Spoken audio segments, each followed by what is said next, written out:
Good morning to all of you. Welcome to the Civil Point Institute Indore. तो guys continue करते हैं आज के सेशन को। आज के सेशन के अंदर बहुत इंपॉर्टेंट डिस्कशन करने वाले हैं। एमपी सब इंजीनियर के अंदर हम क्लास स्टार्ट करने जा रहे हैं। ठीक है, एक न्यू सब्जेक्ट की शुरुआत करेंगे। वो सब्जेक्ट आपका रहेगा building material and concrete technology. MP सब इंजीनियर वैकेंसी 2023 के लिए, जिसकी वैकेंसी बहुत जल्द आने की पूरी संभावना है, उसके लिए एक हम आपका टेक्निकल सिविल इंजीनियरिंग वाला सब्जेक्ट स्टार्ट कर रहे हैं, building material and concrete technology. बाकी आपके बैचेस में और भी सब्जेक्ट पैरेलल रनिंग है। हम बात करेंगे सिलेबस पैटर्न को थोड़ा समझने की कोशिश करते हैं कि जो बीएमसी का रोल होता है सब इंजीनियर वाले एग्जाम के अंदर, हालांकि 2022 के अंदर बहुत उथल पुथल हुआ है, अलग अलग शिफ्ट में अलग अलग सब्जेक्ट का वेटेज अलग अलग रहा है, लेकिन जो आपका कंक्रीट वाला टॉपिक है, इस कंक्रीट वाले टॉपिक पे बहुत सारे सवाल आए हुए हैं। It is very very important topic. साथ में बिल्डिंग मटेरियल वाले टॉपिक पे ऐसा कोई शिफ्ट ना रहा होगा जिससे इस टॉपिक से क्वेश्चन ना आए हों। तो ऑन एन एवरेज देखा जाए तो इसका बहुत अच्छा वेटेज है building material and concrete technology का। कई किसी की शिफ्ट में तो 20-20 क्वेश्चन आए हुए हैं, किसी शिफ्ट में 8 से 10 आए हैं, किसी में 5 क्वेश्चन आए हैं। तो ऑन एन एवरेज 15 क्वेश्चन इसको हम लेके चलते हैं।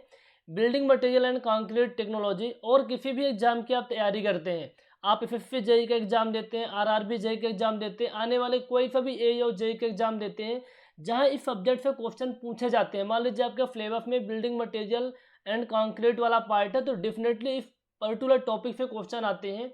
और हमारा अप्रोच यही रहेगा कि इस तरीके से चीज़ों को कुछ कवर करें कि आप मैक्सिमम टू मैक्सिमम क्वेश्चन कर पाएँ। हम बात करेंगे सिलेबस के बारे में।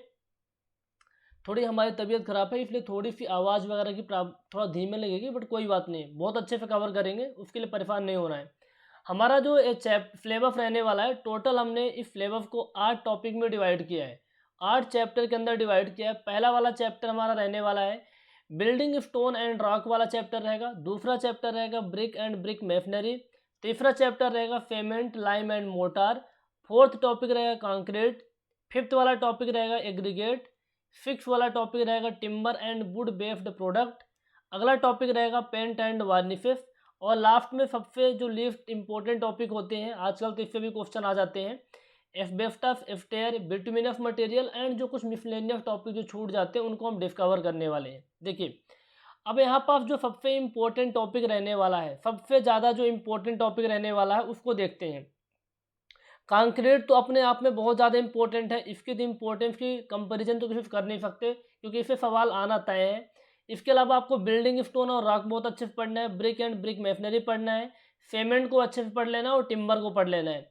ये आपके जो 4 टॉपिक हैं, ये 5 टॉपिक हो गए ना, आउट ऑफ 8 चैप्टर में से जो 5 चैप्टर हैं इतने ज़्यादा इंपॉर्टेंट हैं कि आप कह नहीं सकते। किसी भी एग्जाम की आप तैयारी करें, आते ही आते हैं, और सब इंजीनियर एग्जाम के लिए तो फेवरेट टॉपिक होते हैं। ठीक है, फेवरेट टॉपिक होते हैं। अब हमारा अप्रोच क्या रहने वाला है पढ़ने के लिए, बहुत ज़्यादा इंपॉर्टेंट है, क्योंकि अप्रोच ही डिसाइड करता है कि कितना भी डिफिकल्ट, कितना भी लॉजिकल क्वेश्चन आए आप उसको फॉलो करेंगे। हम क्या करेंगे, मान लीजिए पहला वाला चैप्टर पढ़ते हैं, तो इस पहले वाले चैप्टर के अंदर हम पढ़ रहे हैं बिल्डिंग स्टोन एंड रॉक्स। तो इसके अंदर जितने भी सब टॉपिक होंगे, ठीक है, 3 से 4-5 घंटे जो भी टाइम लगेगा, एक एक टॉपिक को बहुत ही अच्छे समझेंगे। और उनके जितने भी क्वेश्चन अब तक एसएससी जेई में आए हुए हैं, अलग अलग स्टेट के जेई एग्जाम में आए हुए हैं, ए एग्जाम में आए हुए हैं, ईएफई के अंदर क्वेश्चन आए हुए हैं। अब क्या होता है, बहुत कई बार क्या होता है, अलग अलग स्टेट के ए जेई एग्जाम में ईएफ के इजी वाले क्वेश्चन डाल देते हैं। इसका मतलब ये नहीं कि ईएफ लेवल को आप पढ़ रहे हैं, लेकिन इस तरीके की चीज़ों को अप्रोच को कवर करना चाहिए, इस तरीके से टॉपिक को समझना चाहिए, कोई भी क्वेश्चन आए आप कर पाएँ। तो इन सभी क्वेश्चन को भी हम क्लास के अंदर करवा देंगे। अब करना क्या होगा, पढ़ने के लिए सबसे ज़्यादा इंपॉर्टेंट होता है क्लास, तो हम आपको पीपीटी के माध्यम से करवाएंगे ताकि टाइम कम लगे। पीपीटी बना के सारी चीज़ों को एक्सप्लेन करेंगे। क्लास को देखने के बाद इन पीपीटी के माध्यम से आप खुद के नोट्स बना लें तो उससे बेहतर कुछ नहीं होता। यदि एक बार आप नोट्स बना लेंगे तो ज़िंदगी आपकी सेट है। किसी भी एग्जाम को आप देते हैं तो बार बार पढ़ने की जरूरत नहीं पड़ेगी, बार बार कोचिंग की नीड नहीं होती, बार बार यूट्यूब वीडियोज़ नहीं देखने पड़ते, बार बार किसी नोट्स को डाउनलोड नहीं करना होता। खुद के नोट्स बहुत काम में आते हैं।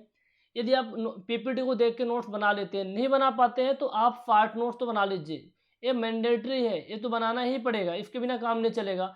हम कितना भी शानदार आपको नोट्स दे दें, लेकिन चीज़ों को याद करना पड़ता है। एग्जाम में थ्योरेटिकल वाला पार्ट है, चाहे न्यूमेरिकल वाला पार्ट हो, कोई सा पार्ट हो, चीज़ों को याद करना होता है एग्जाम में, तो आपके पार्ट नोट्स काम में आते हैं। तो क्लास को देखने के बाद इनके पार्ट नोट्स बनाना है। इसके साथ साथ जैसे क्लासेस में बहुत सारे हम क्वेश्चन करवाएंगे, एसएससी जेई क्वेश्चन करवाएंगे, सब इंजीनियर करवाएंगे, ईएफ के इजी वाले क्वेश्चन करवा देंगे, ठीक है, ईएफ के easy and moderate level question करवा देंगे। और हमें जो लेटेस्ट एग्जाम होते रहते हैं, जो लेटेस्ट एग्जाम होते हैं उनके जो इंपॉर्टेंट क्वेश्चन होंगे वो सभी क्वेश्चन हम क्लास में करवा देंगे। इसके अलावा जो क्वेश्चन हम छोड़ देते हैं, तो सारे के सारे क्वेश्चन तो क्लास में पॉसिबल नहीं है, मैक्सिमम टू मैक्सिमम करवाएंगे। इसके अलावा यदि आप चाहते हैं तो सबसे बेटर रहेगा एसएससी जेई और सब इंजीनियर के पूरे क्वेश्चन आप करें। हमारा अप्रोच रहेगा कि मोस्टली क्वेश्चन हम क्लास के अंदर करवा दें। कोई क्वेश्चन आपको नहीं बनता, हमें आप व्हाट्सअप करेंगे या फिर ऐप पे चैट बॉक्स में डालेंगे, वहाँ आपको प्रॉपर रिप्लाई मिल जाएगा। तीसरा अप्रोच आपका होना चाहिए रिवीजन। रिवीजन बहुत ज़्यादा इंपॉर्टेंट है।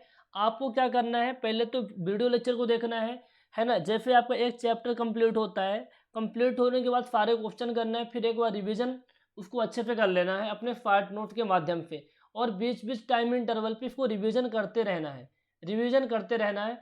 फोर्थ बहुत इंपॉर्टेंट टॉपिक है, जैसे आपका सब्जेक्ट कंप्लीट होता है उसके टेस्ट लगाइए।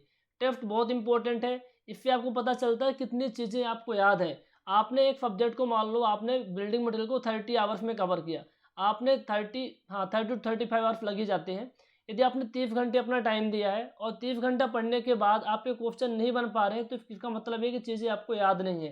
ये पता कैसे चलेगा, जब आप टेस्ट लगाएंगे, ऑनलाइन टेस्ट आपको लगाना है, जो कि द सिविल पॉइंट ऐप में आपके बैच के अंदर आपको एक्सेस हो जाएगा। चीज़ें क्लियर हैं यहाँ तक? बहुत बढ़िया।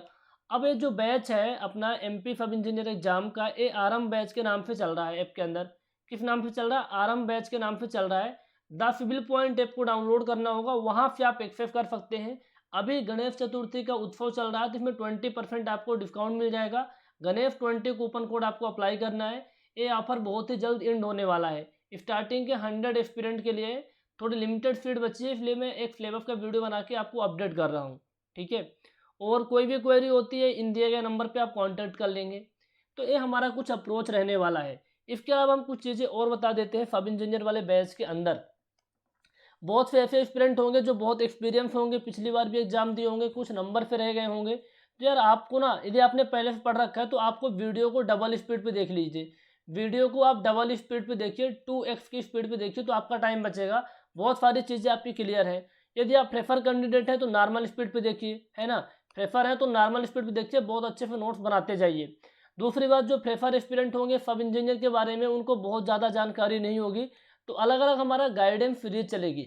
एक एक वीडियो के अंदर हर एक क्वालिफिकेशन क्या है, एग्जाम के बारे में क्या कट ऑफ रहता है, कैसे ज्वाइनिंग होती है, कौन कौन से डिपार्टमेंट होते हैं, इन सब पर पहले भी 2022 के अंदर वीडियो बने हैं, आप चाहे तो उन्हें देख सकते हैं। हालांकि जैसे जैसे हमें टाइम मिलेगा इन पर वीडियो अपडेट होते जाएंगे, है ना, ऐप यूट्यूब के अंदर, जहां आपको जानकारी मिलती जाएगी। और बात रही एग्जाम क्रैक करने की, तो आपको पता है द सिविल पॉइंट में 2022 के अंदर 650 प्लस सिलेक्शन हुए हैं। आपके सिविल इंजीनियरिंग की बात कर रहा हूँ मैं, सिविल की बात कर रहा हूँ। तो इसमें क्या था, इसके पीछे एक ही खास रीज़न था कि जिनका सिलेक्शन हुआ सबसे हमारी बात हुई, मैक्सिमम से बात हुई।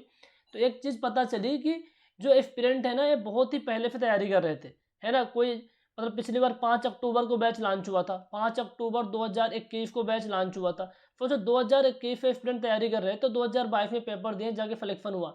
सालों साल तैयारी किए थे, मतलब बहुत ही डिटेल में, बहुत ही डेप्थ के अंदर पढ़े थे। यानी ऐसे बहुत रेयर में एस्पिरेंट थे जिनका 2-3 महीने में सिलेक्शन हुआ। 5 से 6 महीने सबने टाइम दिया था मिनिमम, उनका सिलेक्शन हुआ है। तो अभी वैकेंसी नहीं आई है, इसका मतलब ये नहीं कि वैकेंसी नहीं आएगी। इलेक्शन का टाइम है, वैकेंसी आने के पूरे चांस है। हो सकता है इलेक्शन के बाद आपका एग्जाम हो, या फिर जब भी वैकेंसी आए, ठीक है, वैकेंसी जब भी आए आपको इस तरीके से प्रिपेयर रहना है कि आने वाले जो एग्जाम है उन एग्जाम को आप अच्छे से दे पाएँ, ठीक है। अपना अप्रोच ये होना चाहिए। तो जो चीज़ें हम सीखते हैं हर एक साल एक्सपीरियंस से, वही चीज़ें हम आपको बताते हैं, ठीक है। आपको 5 से 6 महीने टाइम देना है प्रिपरेशन में। यदि आप 5 to 6 मंथ का टाइम दे देते हैं ना, फिर आप कोई सा भी एग्जाम दीजिए, फिर बार बार कोचिंग की नीड नहीं होती। सेल्फ स्टडी के थ्रू आप बहुत अच्छा कर सकते हैं, वो आपके लिए बेहतर होता है। खुद के जब नोट्स बन जाते हैं, खुद के जब सेल्फ हैंड रिटन नोट्स बन जाते हैं, तो आप सेल्फ स्टडी की तरफ जा सकते हैं, कोई इशू नहीं होता। लेकिन ये करना पड़ेगा, 5 से 6 महीने का टाइम देना पड़ेगा। यदि आप देते हैं तो बहुत ही बेहतर तैयारी कर पाएंगे, और बहुत ही सिस्टमेटिक और बहुत ही अरेंज्ड वे में हम क्लास देने वाले हैं। जैसे हमारा ये पहला टॉपिक स्टार्ट हो रहा है, बिल्डिंग स्टोन एंड रॉक। तो देखिए, बिल्डिंग स्टोन एंड रॉक के अंदर ये हमारा बिल्डिंग मटेरियल सब्जेक्ट था। बिल्डिंग मटेरियल सब्जेक्ट में पहला हमारा जो चैप्टर रहने वाला है, that is building stone and rock. अब बिल्डिंग स्टोन एंड रॉक के अंदर कौन कौन से टॉपिक पढ़ने हैं, ठीक है। ये हम 11 टॉपिक, यहाँ 11 टॉपिक दिए हैं। इन 11 टॉपिक के बारे में एक एक करके डिस्कस करेंगे। हमें ये तो पता होना चाहिए कि हम पढ़ क्या रहे हैं, हम स्टोन पढ़ रहे हैं, तो स्टोन के अंदर कौन कौन से टॉपिक पढ़ना है, ये बहुत ज़्यादा इंपॉर्टेंट है। ये टोटल 11 टॉपिक रहेंगे। अब इन 11 टॉपिक में सबसे ज़्यादा जो इंपॉर्टेंट टॉपिक है, जहाँ पे बार बार हर एक एग्जाम में क्वेश्चन आते हैं, ये आपके 6 इंपॉर्टेंट टॉपिक रहने वाले हैं। ये 6 इंपॉर्टेंट टॉपिक रहने वाले हैं। अब इन सभी टॉपिक को एक एक करके हम बताएंगे और इनके क्वेश्चन करेंगे। ये हमारा लेक्चर नंबर 1 में रहेगा। जस्ट ए बेसिक इंट्रोडक्शन था, ये इंट्रोडक्शन वाला वीडियो था, ताकि आपको पता चल जाए कि आपका बीएमसी वाला सब्जेक्ट स्टार्ट हो चुका है। और ये जो हमारी क्लास रहेगी ना, हम रिकॉर्ड करके आपको अपलोड करेंगे, ठीक है। रिकॉर्ड करके अपलोड करेंगे ताकि आप इनकी स्पीड बढ़ा के देख पाएँ। लाइव के अंदर स्पीड आप नहीं बढ़ा पाते, और जो क्वेश्चन प्रैक्टिस होगा वो हम आपको लाइव करवा देंगे। क्वेश्चन प्रैक्टिस लाइव करवा देंगे। यदि आप चाहते हैं नहीं पूरी सब्जेक्ट ही लाइव हो, तो आप लोग कमेंट करके बता सकते हैं, है ना। हम दोनों ही चीज़ें करवा सकते हैं, हमें कोई इशू नहीं है। But most of the student का कहना होता है कि फिर हम जॉब में हैं, डबल स्पीड पे देखना होता है। इसमें धीरे धीरे तो आप फ्लो पढ़ाते हैं। थोड़ा फ्लो क्या है कि बहुत से स्टूडेंट को समझ में नहीं आता, इसलिए बहुत स्पीड से हम नहीं पढ़ा सकते, नॉर्मल रेंज को लेकर चलना होता है। तो जैसा आप चाहेंगे वैसे क्लास हो जाएगी, उसका कोई इशू नहीं होगा। लाइव होगी तो लाइव की रिकॉर्डिंग मिल जाएगी। हम तो चाहते हैं क्लास रिकॉर्ड हो के अपलोड हो और क्वेश्चन प्रैक्टिस लाइव हो जाए। जो भी डाउट है आप ऐप के अंदर डिस्कस कर लें। तो गाइज ये इंपॉर्टेंट इन्फॉर्मेशन थी और हमने सिलेबस को भी डिस्कस कर दिया है। अब अगला हमारा जो टॉपिक है, अगला जो हमारा पहला वाला चैप्टर है बिल्डिंग स्टोन एंड रॉक, इसके अंदर हम मिलते हैं और बहुत अच्छे से चीज़ों को समझते हैं। Okay, thank you so much, have a nice day.